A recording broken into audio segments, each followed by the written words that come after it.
Before we begin this podcast, we'd like to remind listeners that Netwealth is licensed to provide general financial product advice only, and that this podcast isn't tailored to any particular person's objectives, financial situation, or needs. Before a listener acts on any advice in this podcast, they need to think about whether it's appropriate for their circumstances or their clients, and consider the product disclosure statement for any proposed investment, and also seek any professional advice they need. Netwealth Investments Limited is the issuer of Netwealth's financial products. For Netwealth's financial services guide, contact details, and other information about our products and services, you can visit our website at netwealth.com.au. Today's podcast guest is a financial product issuer. Netwealth and the guest have a commercial arrangement that enables investment in products managed by the guest through Netwealth's platform. Under that arrangement, Netwealth may receive fees from the podcast guest. More information about the fees Netwealth receives is provided in our financial services guide, which is available on our website or by contacting us. Welcome to the Netwealth Portfolio Construction Podcast, brought to you by the Netwealth Investment Research Team. In this podcast series, we pick the brains of key wealth management professionals to uncover opportunities and challenges for investors on a diverse range of topics. We hope you enjoy their unique perspectives. Welcome to the Netwealth Portfolio Construction Podcast series.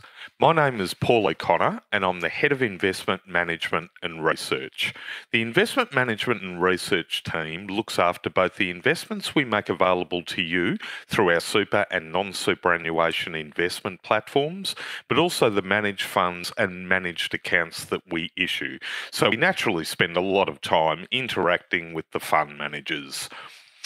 The due diligence we undertake provides lots of insights into the views on the global economy, financial markets, and the investment strategies offered by fund managers. Today we have Måns Carlsson-Sweeny from Ausbil Investment Management, who's the Head of Environmental, Social and Governance Research, who works with the broader Ausbil investment team in Sydney.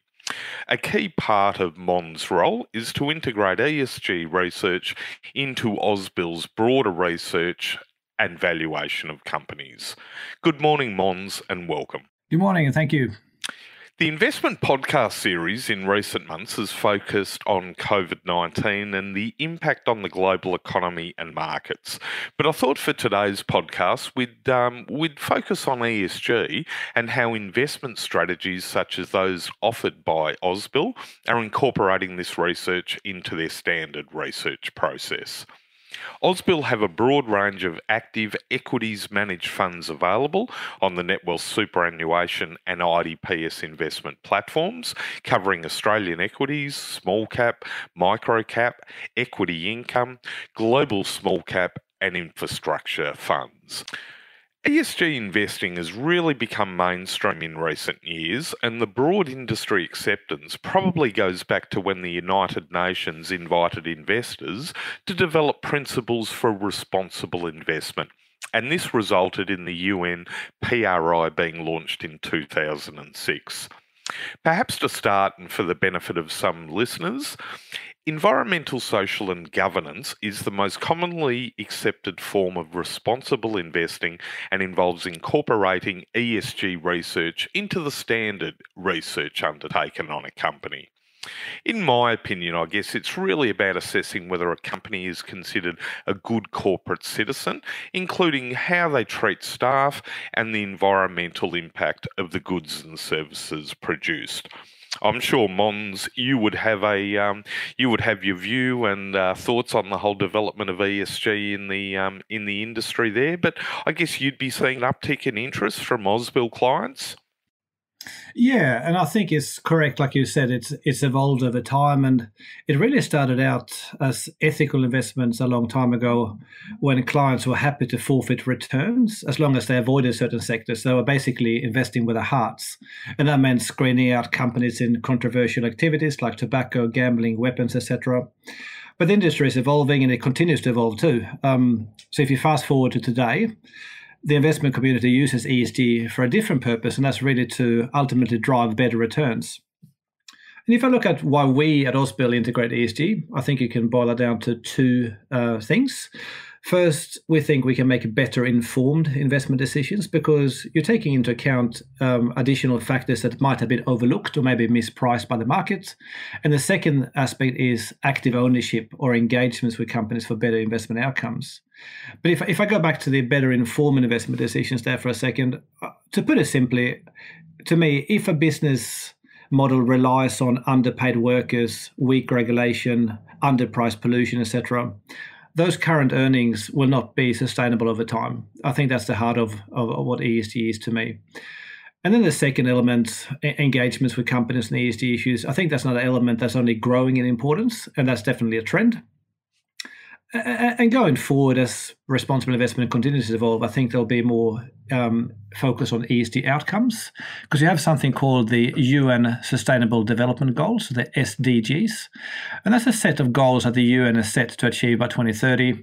Examples include eradicating slavery, cleaner energy, etc. And the PRI, as you mentioned before, they've actually endorsed those goals, and so have many companies. And we just think societal values are changing and capital flows are also changing as a result. So companies have a vested interest in becoming good corporate citizens. Yeah, I think it's a key point you make there, Måns, in that ESG investing does not have to be about giving up any level of return, and I think you even made the comment that it can lead to outperformance over the longer term there for investors. Whereas historically, particularly the earlier forms of ethical investments simply just took out certain companies from their investment universe, and to a degree, it could have an impact on the return of the portfolio over time. So, I guess it understands, and it certainly resonates in terms of the example you provided there about a company with a poor practice that over time that is not sustainable, their earnings, and it will impact on them. So moving on there, so we've spoken a little bit about how it's developed, ESG, over recent years, and I think recently I saw there are almost 2,000 signatories to the UN PRI, and well in excess of 70 trillion in funds under management of signatories to the PRI. When did you actually get involved in ESG research, and what attracted you to this area of research? Right. So I was working in London at the time. This is back in 2007. So I was on the sell side working for a Swedish investment bank. And at the time, I felt that there were quite a few companies in Scandinavia, because I covered Scandinavian equities, that were actually trying to be good corporate citizens, but they weren't always articulating the business rationale for doing so. And I saw the writing on the wall, I guess, in terms of the sustainability drivers in the external environment favoring such companies in the longer term.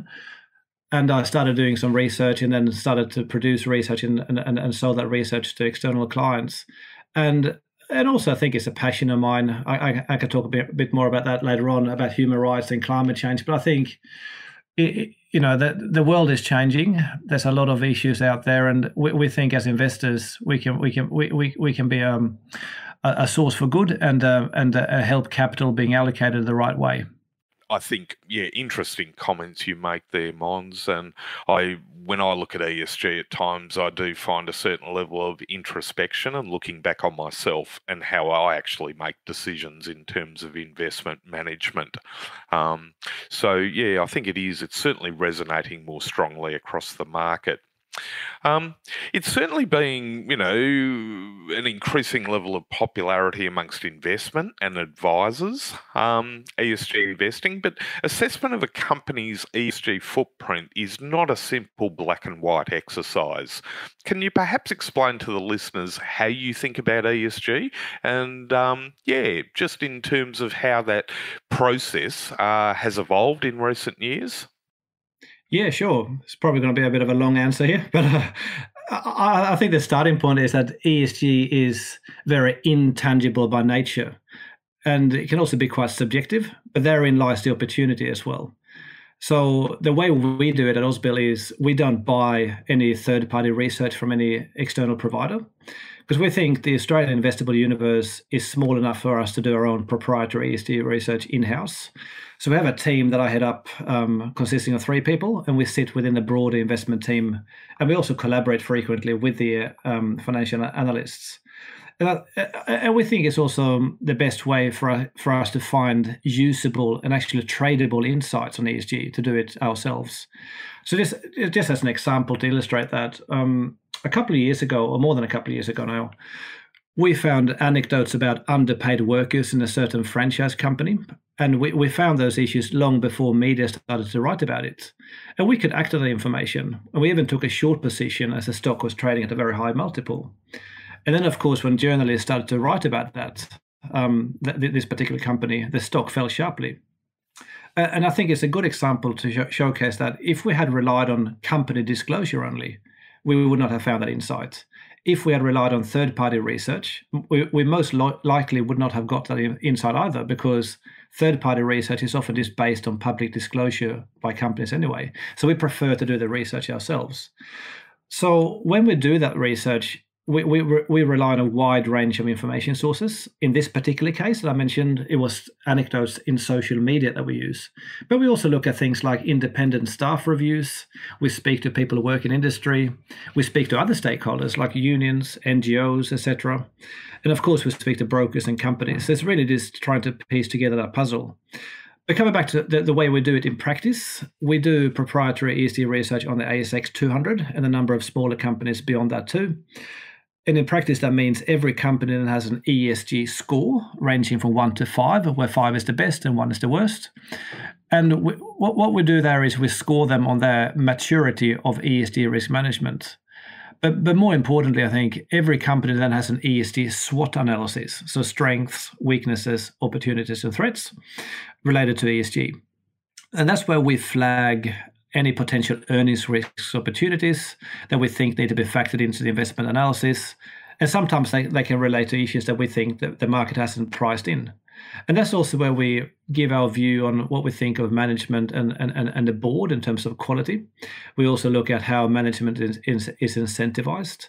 And behind that, of course, is some very big in-depth analysis of a company in terms of all things ESG.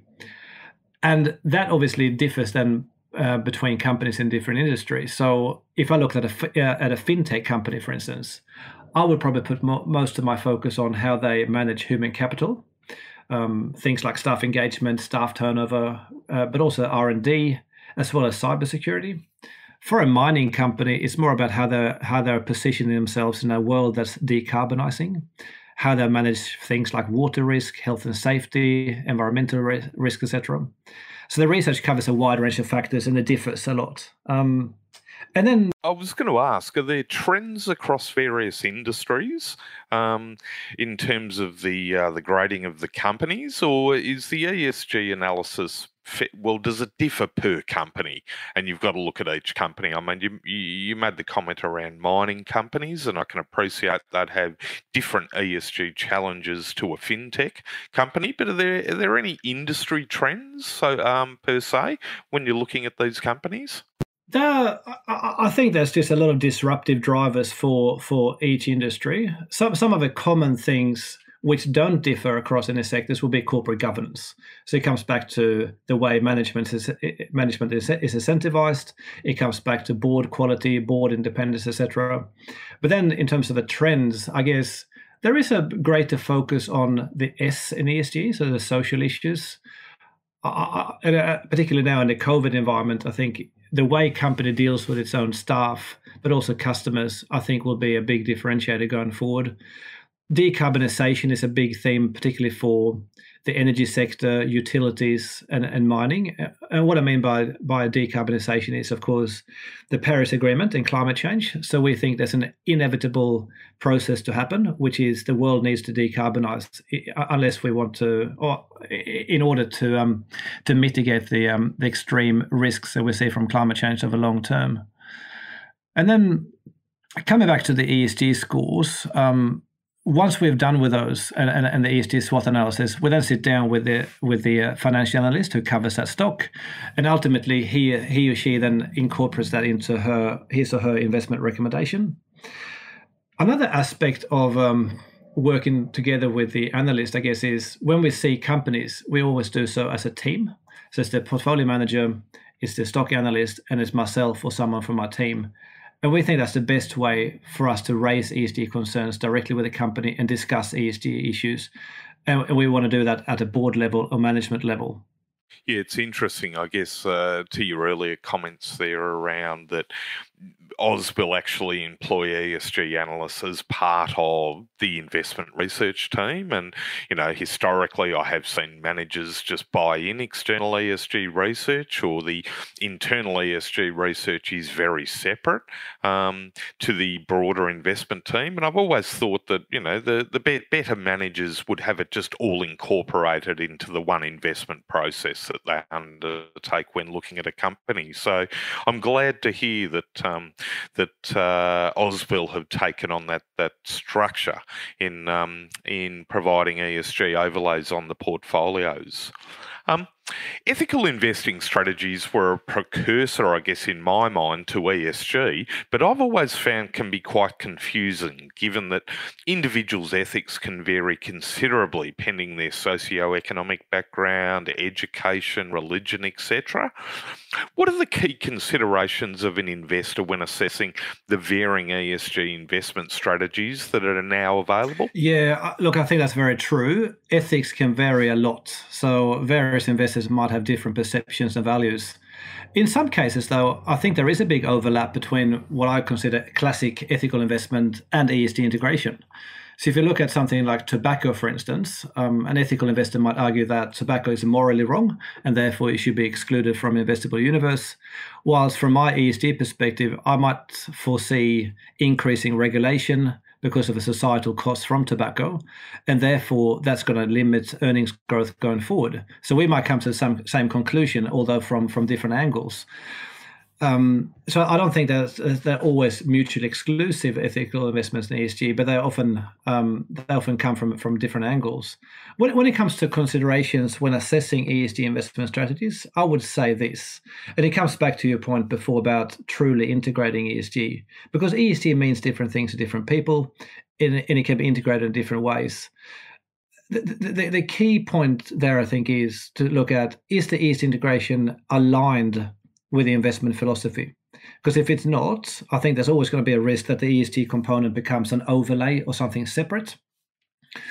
If I look at how we do it, well, our investment philosophy is quite simple. We believe that earnings revisions drive share prices, and we believe that we have a preference for companies with strong management quality and sustainable earnings. And with that, we think that's a very natural link to ESG. For instance, if you have a company underpaying workers or mistreating customers, well, that will be an impact on earnings. And even if you distance yourself from earnings and just look at the quality of management perspective, I actually think ESG is a very good proxy for management quality. So say, for instance, you meet with a company and you realize that they're only paying lip service to an issue like gender diversity or human rights in 2020. And I think that just says something about the management quality of a company, because the ramifications of paying lip service to gender diversity in this day and age can be quite significant. You might face higher staff turnover, lower staff engagement, and lower productivity over time. So even though there's no direct earnings hit in the short term, it's still a very valid point. So we use ESG very much as a quality factor, a qualitative factor, and an assessment of management quality. Before we bring you the second part of this chat, a little bit about who we are. Netwealth is an ASX-listed company established to help Australians take control of their financial futures. With a wide range of super and investment accounts, a huge variety of investment options and market-leading online tools, we can help you manage your wealth your way. Partner with us to see wealth differently and discover a brighter future. Visit the Netwealth website to learn more and get the PDS, which you should read before making a decision. Products issued by Netwealth Investments Limited. Yeah, well, I guess back to my opening comment there, that makes sense for mine, Måns, because of my view that ultimately companies, like individuals, should be good citizens of the planet. So in assessing a corporate management team through an ESG lens, I think would give a lot of insights into the quality of the team, how they're running the company, but would also assist your broader Ausbil investment team, I would have thought. Yeah, exactly. Yeah, and another thing which I think is really important in the context of ESG investing is that integration of ESG doesn't always have to mean that you invest in the companies with the very best ESG profiles. It's also about finding the companies that are improving. Because from an alpha perspective, we think if you only invest in companies with the very best ESG profiles, you might end up with quite an expensive portfolio. But if you find companies that are low in valuation, but they really want to improve on ESG, well, maybe that's something to take into account when you make your investment decisions, because over time, we think companies with strong ESG profiles will trade at a premium.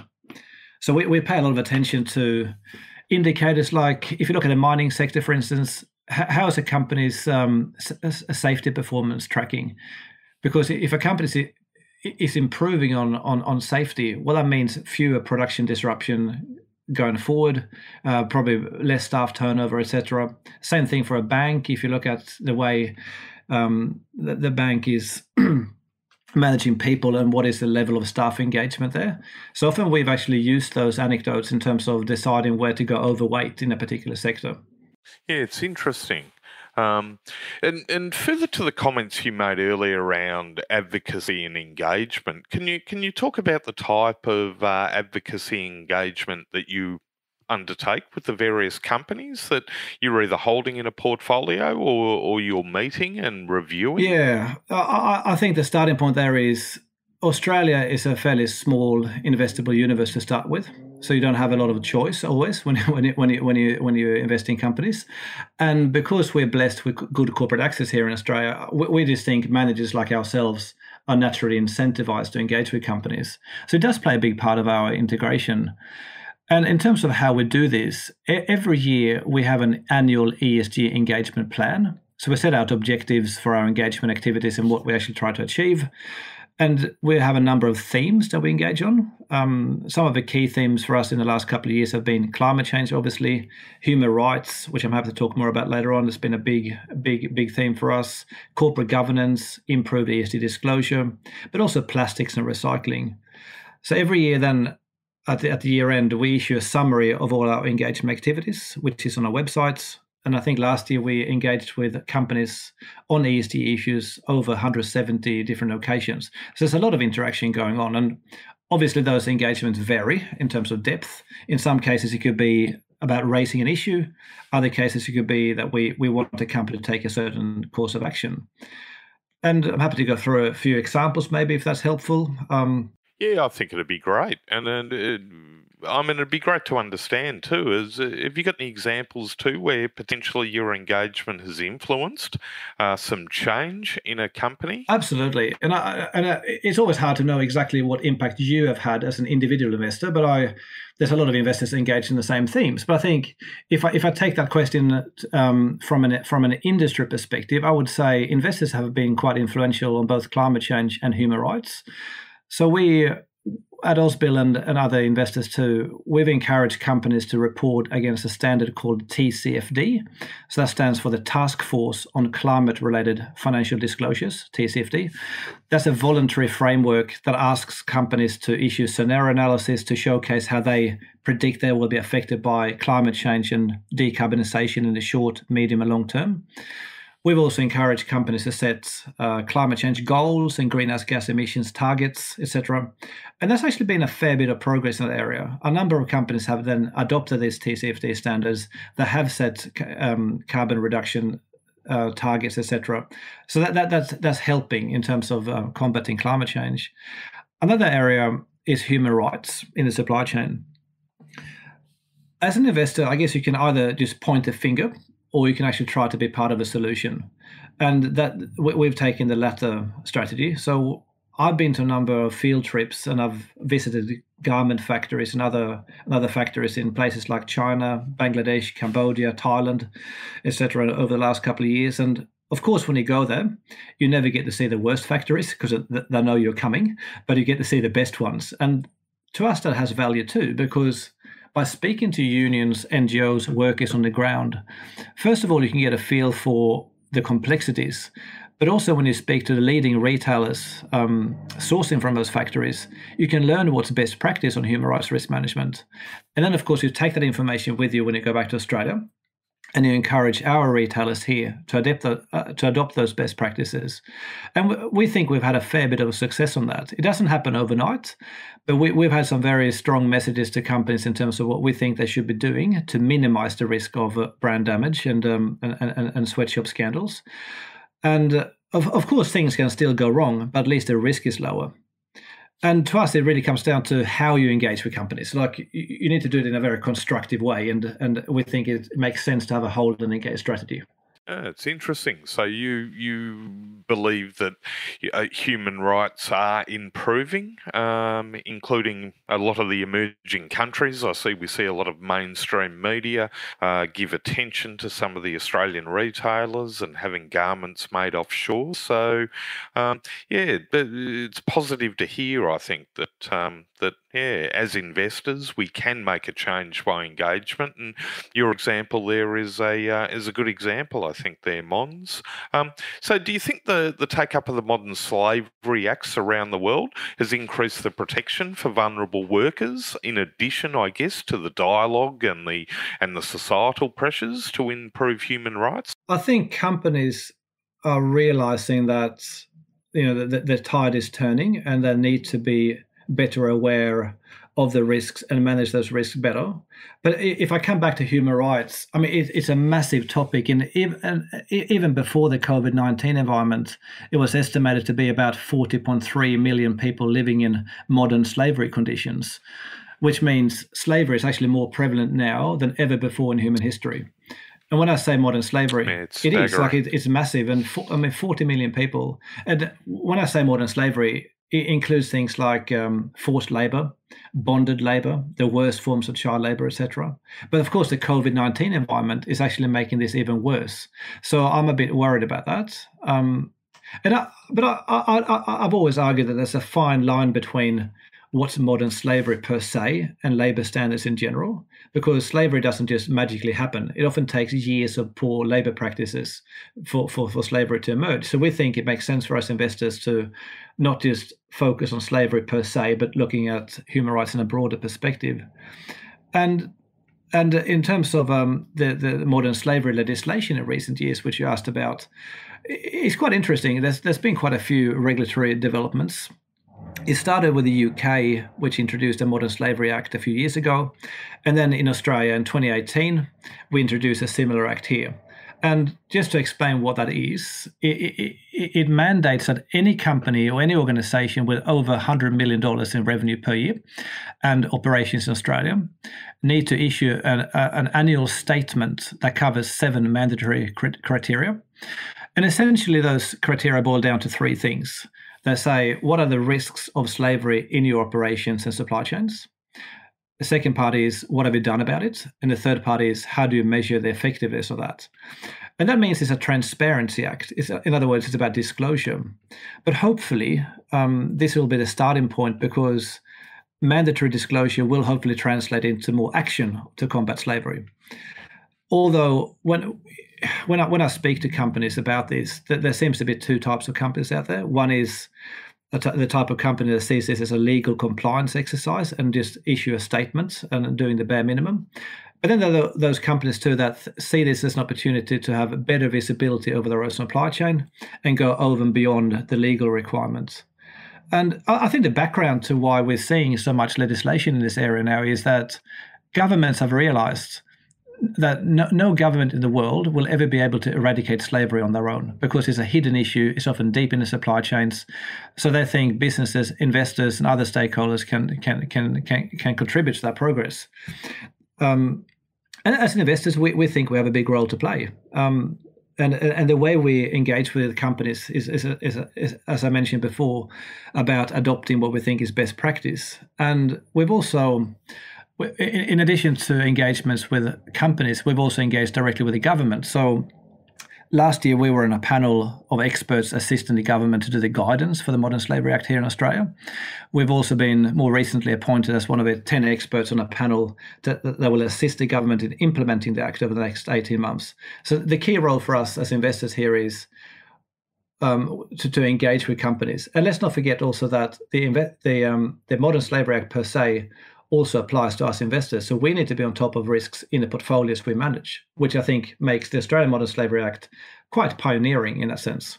Yeah, and I guess as you're talking again, I'm thinking it gets back to the quality of the management team and whether they genuinely, I guess, live and breathe human rights as a concern, or whether it's a box ticking exercise. And I think again that in my mind highlights that the active management and the engagement with companies will uncover these types of insights. So it's interesting comments you make there, Måns.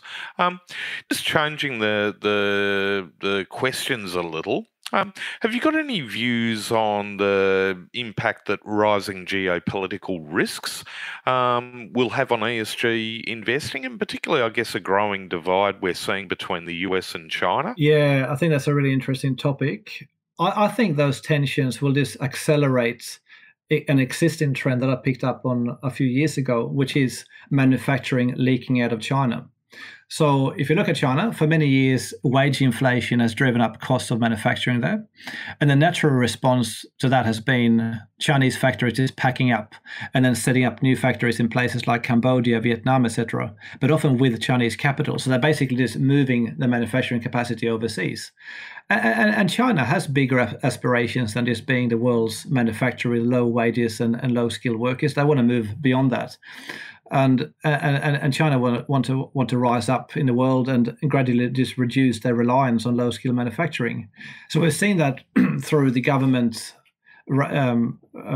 increasing minimum wage and also focus on industries of the future, tough environmental laws, etc. So I think the shift of manufacturing out of China probably would be happening anyway.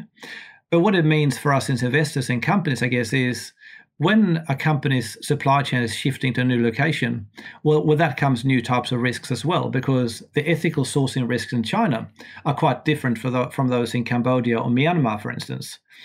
And it means that companies need to be on top of that and understand the local challenges specific to where they're sourcing from.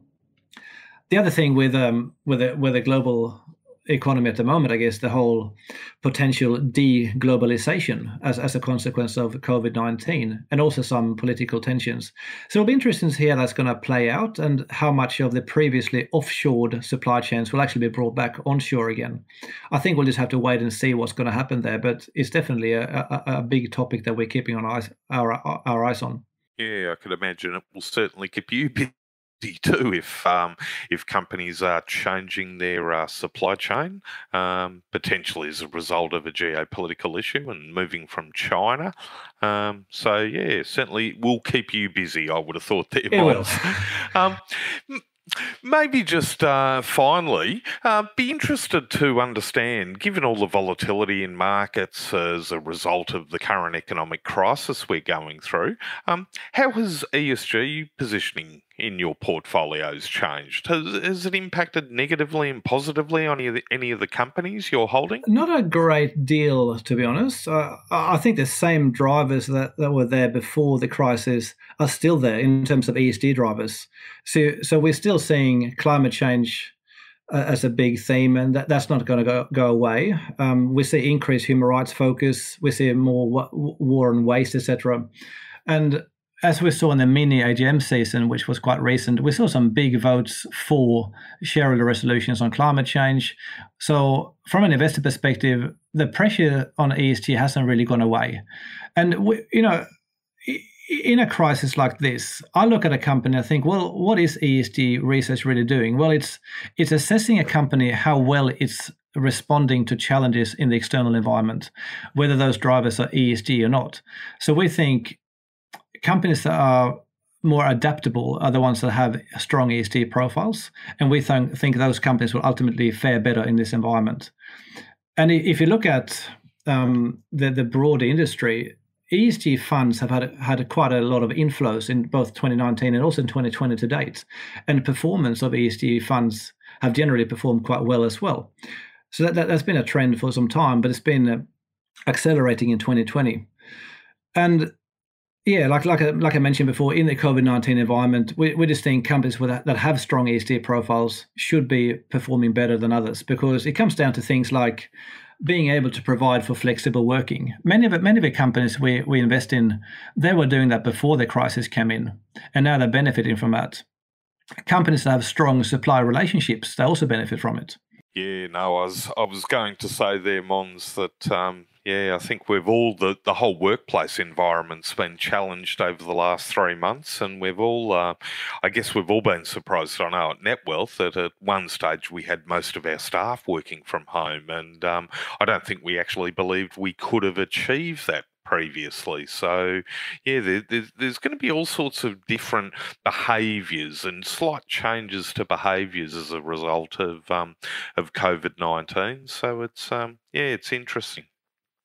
We usually finish our podcasts, Mons, with asking guests for any personal investing tips that you've applied in your own life and are really central to your own investment philosophy. So have you got any one or two tips you might be able to share with our listeners? Yes, I guess I will have to put an ESG slant on this question. But I think it really comes down to something I said initially, which is you need to look at the very business model that the company has. And it might sound like a cliche, but I really believe that if a business model relies on not paying for the true labor costs or the true environmental costs, it's ultimately flawed in the long term. It might work in the short term, but in the longer term, you will see a regulatory change. And at that point, current earnings will not be sustainable. That will be the one tip I would give on that. Yeah, it's interesting, and I guess again, our discussion this afternoon just keeps going back to the company management and the way they actually look at society and these ESG trends, and whether it's climate change or human rights. But no, Mons, it's been a fascinating discussion. So thank you very much, and I think you've certainly highlighted that ESG investing is not simple.